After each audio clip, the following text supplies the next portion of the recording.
So I will read from my new novel, French Lessons, which will be out in a year and a half. It is done. I just sold it last month, so I guess this is fun. And it's a little hard to describe this novel, but I better start learning how. This will be my first attempt. It's the story of 3 different Americans who spend one day, it's the same day, with 3 different French tutors walking around the city of Paris getting a French lesson. Does that make sense? Yeah. That works? I gotta memorize that one. And I'm gonna read from the first of the 3 sections and tell you a little bit about Josie's story. Josie is surprised that the tutor is a man, and that he is young, and that he is startlingly handsome. She considers walking back into the office of that horrible modern building and telling the waif behind the desk that she's made a mistake, that she doesn't want a tutor for the day, that she wants to go back to her hotel room and drink Orangina and vodka. The tutor shakes her hand, and she's surprised by the heat of his skin. She has been so cold for so many days. She pulls her hand away as if it's been scorched. "So you're a French teacher, he says to her in French. "Oui," she answers, "but it's been a long time since I've spoken French to anyone but American teenagers." She doesn't say, "It's been a long time since I've spoken at all."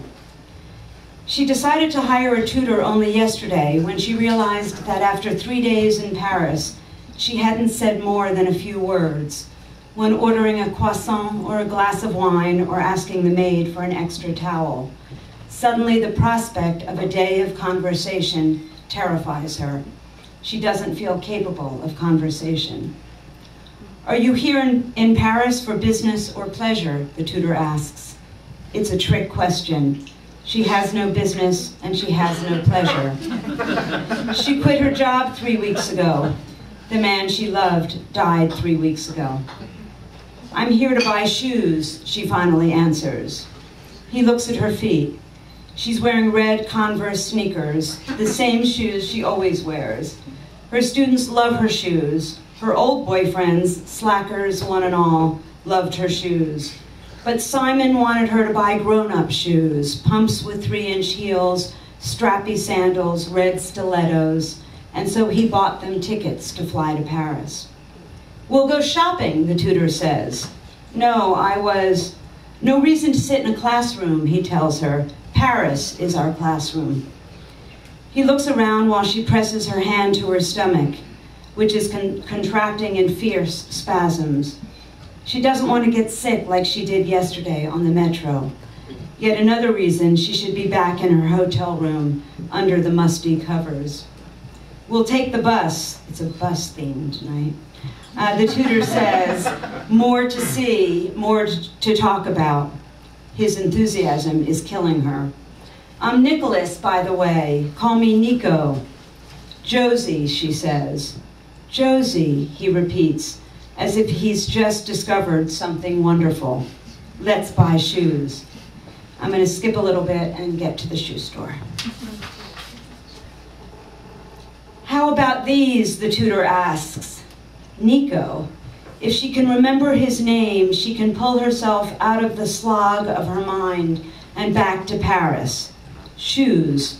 He's holding a turquoise patent leather shoe in front of her face. It's got a 4-inch heel that looks like a dagger. "Perfect," she tells him. "She'll try these on," he tells a woman. They're in a shoe store, though Josie can't remember walking in. The saleswoman knows that it's all a ruse. She's looking at Josie with contempt, as if her red Converse sneakers are sullying the white marble floor.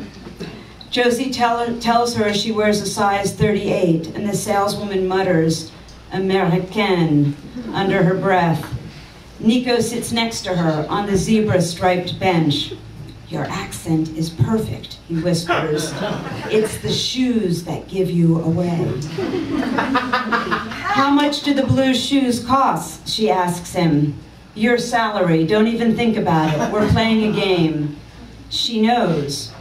Who cares? There's no one else in this ridiculous store. The store has plastic pigs hanging from the ceiling.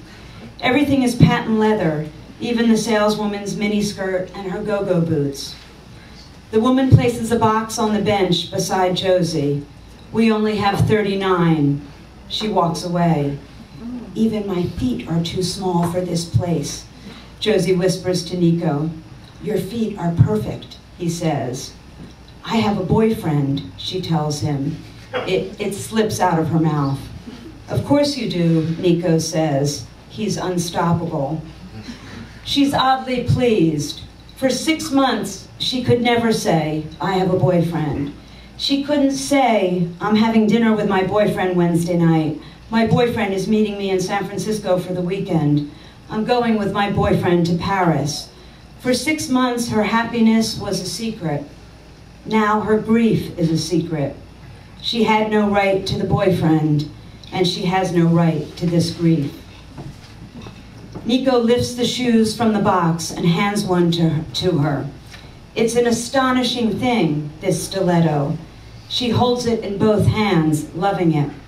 Put it on, Nico says. She takes off her sneakers and slides one bare foot into the shoe. It fits. In fact, it hugs her foot and feels as sleek as a new skin. She needs a new skin. Maybe her new skin is a turquoise fuck-me shoe.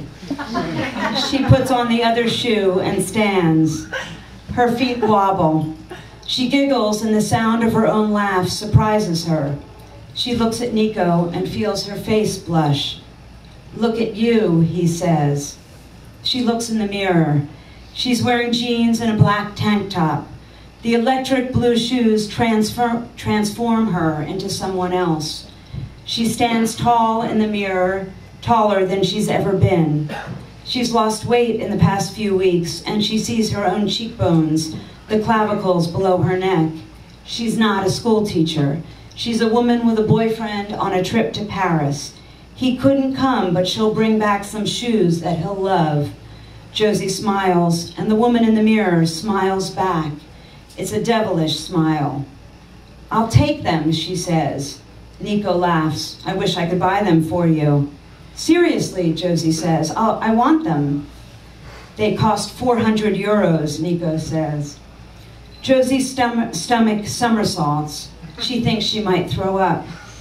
And in that second, instead of calculating the impossible cost of this pair of shoes, she counts weeks. Weeks since she made love with Simon, weeks since her last period. She is pregnant.